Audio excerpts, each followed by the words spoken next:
हाँ जी दोस्तों, कैसे हो सभी। अपनी पढ़ाई अच्छे से कर रहे होंगे। तो जैसा कि आज से दिल्ली पुलिस का एग्ज़ाम स्टार्ट है और मेरे कुछ बहन भाई मतलब कुछ क्या सभी रिव्यू देखने में लगे होंगे कि पेपर कैसा आया है, फर्स्ट शिफ्ट का पेपर कैसा आया है। और यूट्यूब पर आपको बहुत सी वीडियो मिल भी जाएंगी कि पेपर ऐसा आया है। यूट्यूब पर आपको रिव्यू देखने को मिल रहे होंगे कि 90 अटैम्प्ट किए हैं, 95 अटैम्प्ट किए हैं या 100 अटैम्प्ट किए हैं। तो भाई इन पे ध्यान नहीं देना है।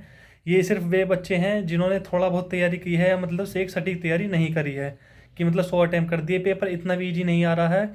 लेकिन मैं बात करूं, अगर RWA से कंपेयर करें तो RWA से आप ये मान सकते हो कि आधा लेवल है पेपर का, आधा 50 से 60% मान सकते हो। जो भी मेरे बहन भाई RWA पर मॉक टेस्ट लगा रहे थे, अगर आप ये मान लो कि अगर आपका RWA पर 60 से 65 स्कोर आ रहा है, तो आप ये है कि आज का जो एग्ज़ाम लेवल रहा फर्स्ट शिफ्ट का, मेरा भी एक दोस्त है उससे मतलब बात हुई है, उसने एग्ज़ाम दिया है। तो ये मान सकते हो कि आप 68 से 70 इजीली स्कोर कर सकते हो अगर आप RWA में 60 स्कोर कर पा रहे हो तो। 8 से 10 नंबर का आपको देखने को मिलेगा गैप इसमें। बात करूं मैं जी के GS में कौन कौन से टॉपिक्स पूछे जा रहे हैं, कंप्यूटर में क्या पूछा जा रहा है, मैथ में क्या पूछा जा रहा है, और आपका रीजनिंग। रीजनिंग में देखने को मिल रहा है कि कुछ क्वेश्चंस स्टेटमेंट के पूछे जा रहे हैं, जैसे कि मतलब कथन और निष्कर्ष कि ये कथन दे दिया और इसका निष्कर्ष क्या है, लेकिन वो 2 से 3% ही पूछे जा रहे हैं। बाकी रीजनिंग में 21 से 22 क्वेश्चन ऐसे आ रहे हैं कि जिनको आप पहली बार में ही देखते ही कर लोगे अगर आपने अच्छे से रीजनिंग कर रखी है तो। बात करूं मैथ, मैथ में आपके 12 से 13% ऐसे हैं जो मतलब इजीली बन जाएंगे। 2 से 3% जिन मतलब बन तो वो भी जाएंगे, लेकिन उनमें टाइम टेकिंग है कैलकुलेशन। जैसे कि आपको SICI से पूछ रहा है कि ये राशि इतने वर्ष के लिए, इतने वर्ष में मतलब 2 वर्ष में इतनी राशि। मान लिया, अब मैं आपको एक उदाहरण देता हूँ क्वेश्चंस का।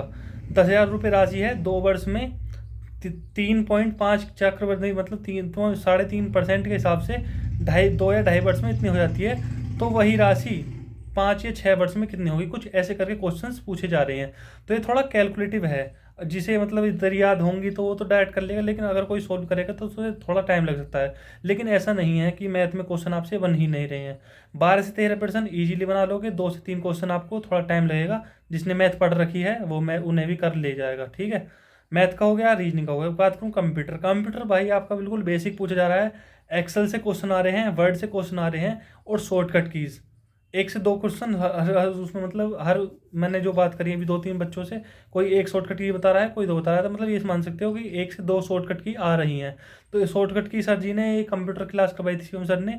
ये मान सकते हो आप शिवम सर ने जो 3 क्लास करवाई थी मैराथन की, वो 3 क्लास आप कंप्यूटर में 9 से 10% आप इजीली कर सकते हो। कंप्यूटर ऐसा आ रहा है बेसिक, लिए मान सकते हो TCS लेटेस्ट पैटर्न पर आ रहा है।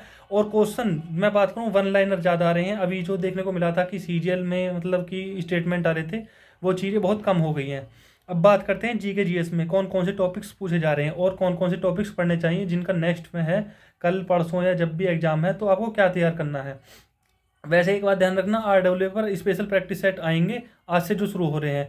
और आज RWA ऐप पर जो स्पेशल मौका आएगा उसको जरूर लगाना, क्योंकि वे उसी लेवल को मेंटेन करके रखेंगे जो आप मतलब वहाँ पर पेपर जैसा आज आ रहा है। तो बात करूँ GK में, मैं सब्जेक्ट वाइज बात करूँ, पॉलिटी, पॉलिटी से आपके अनुच्छेद पूछे जा रहे हैं। मौलिक अधिकार से क्वेश्चन आया है, मतलब सब्जेक्ट पॉलिटी से आप मान सकते हो कि 3 से 4 क्वेश्चन पॉलिटी से आ रहे हैं। मैंने अभी मेरे मतलब 3-4 बंदों से बात हुई है, तो कोई दो बता रहा है, कोई तीन बता रहा है, तो एवरेज मान सकते हो 3 से 4 क्वेश्चन पॉलिटी से, जो बिल्कुल बेसिक्स पूछे जा रहे हैं। बात करें हिस्ट्री से, हिस्ट्री से 5 से 6 प्रश्न आ रहे हैं जो सीधे से पूछे जा रहे हैं। दिल्ली सल्तनत से क्वेश्चन आ रहा है, आपका मुगल साम्राज्य से क्वेश्चन आ रहा है, और जी तुम्हारे ये जो बंगाल विभाजन के आसपास 5857 क्रांति से क्वेश्चन है। तो आप मुझे ये समझ सकते हो कि टॉपिक वाइज में एक एक क्वेश्चन यहाँ से पूछा जा रहा है। बात करूँ उसकी, पॉलिटी हो गया, हिस्ट्री हो गया, साइंस। साइंस में आपका बायोलॉजी से वेटेज बता रहे हैं बच्चे कि 5 से 6% देखने को मिल रहे हैं। वो मतलब ज़्यादा हार्ड नहीं है कि ऐसा मान सकते हो, अगर बेसिक पढ़ रखा है तो उसमें से आप 2 से 3 क्वेश्चन बना ले जाओगे। साइंस में ऐसा मान लो कि कोशिका से पूछ रहा है क्वेश्चन, और एक वो पूछा था कि खोज किसने की थी, मतलब कुछ ऐसी क्वेश्चन था, मेरे ध्यान नहीं आ रहा क्या बताया उसने, ऐसे कुछ पूछा था उसमें। तो 5 से 6% बायोलॉजी का आ रहे हैं साइंस में। केमिस्ट्री वेमिस्ट्री से लगभग 1 से 1 आध क्वेश्चन मिल रहा है, 1 आध क्वेश्चन नहीं मिल रहा है। और मैं बात करूँ, साइंस हो गया आपका, पॉलिटी बता दिया, हिस्ट्री बता दिया, स्टैटिक GK। भाई स्टैटिक GK 15 से 16 क्वेश्चन, यहाँ तक कि 18 तक भी बताया मुझे कुछ लोगों ने।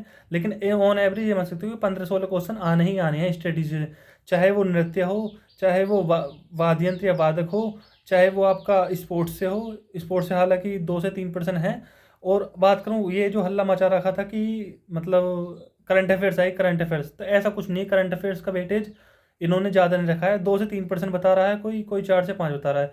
लेकिन मैं एक ऑन एवरेज बात करूँ, 3 से 4% करंट अफेयर्स के आ रहे हैं, वो भी लेटेस्ट। लेटेस्ट यानी कि पिछले 2 या 3 मंथ्स के पूछे जा रहे हैं। तो अगर करंट अफेयर्स पढ़नी है तो पिछले 2-3 मंथ्स के अच्छे से पढ़ लो। आपको जो क्वेश्चन सीधे एग्जाम में देखने को मिल जाएंगे। तो भाई ये था all over review first shift का। और मैं बात करूं जो अब सेकंड शिफ्ट होगी और थर्ड होगी, उसकी वीडियो अगर आपको चाहिए तो कमेंट में यस लिख देना, शाम को मैं उसका भी रिव्यू डाल दूंगा। बाकी सर एक वीडियो लेकर आएंगे ऑल ओवर कितना अटैम्प्ट रहा। बाकी मैं ये मानता हूँ जैसा आज लेवल रहा है, 70+ सेफ अटैम्प्ट मानता हूँ मैं, 68 से 70 जनरल के लिए अगर ऐसी शिफ्ट है तो। मतलब भाई लोग तो इजी बताएंगे, लेकिन इतना भी इजी नहीं है कि मतलब कि बिल्कुल 80 या 90 कर लोगे। लेकिन हाँ, 70 के आसपास अगर अटैम्प्ट है तो आप बिल्कुल बढ़िया एग्जाम करके आए हैं। All the best. और भी जो देने वाले हैं एग्जाम नेक्स्ट डे में, सभी को वेरी वेरी मतलब बहुत बहुत शुभकामनाएं। आप अपना अच्छा एग्जाम अच्छे से दें। और आपको ये नहीं करना है कि मेरे से ये क्वेश्चन नहीं बनना, तो क्वेश्चन छोड़ के चलना है जो क्वेश्चन नहीं बन रहा।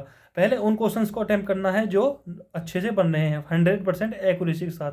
जितनी अच्छी एक्यूरेसी रखोगे उतना ही बढ़िया एग्जाम होगा, ये देख लेना। तो दोस्तों मिलते हैं नेक्स्ट वीडियो में। बाकी जो और क्वेश्चन हो बता देना, मैंने आपको रिव्यू दे दिया है। रिव्यू यही है, बाकी वीडियो देख लेना। वीडियो आपको और भी देखने को मिलेंगी कि ये है वो है, लेकिन ये सबसे सटीक रिव्यू है। ठीक है दोस्तों, मिलते हैं। जय हिंद।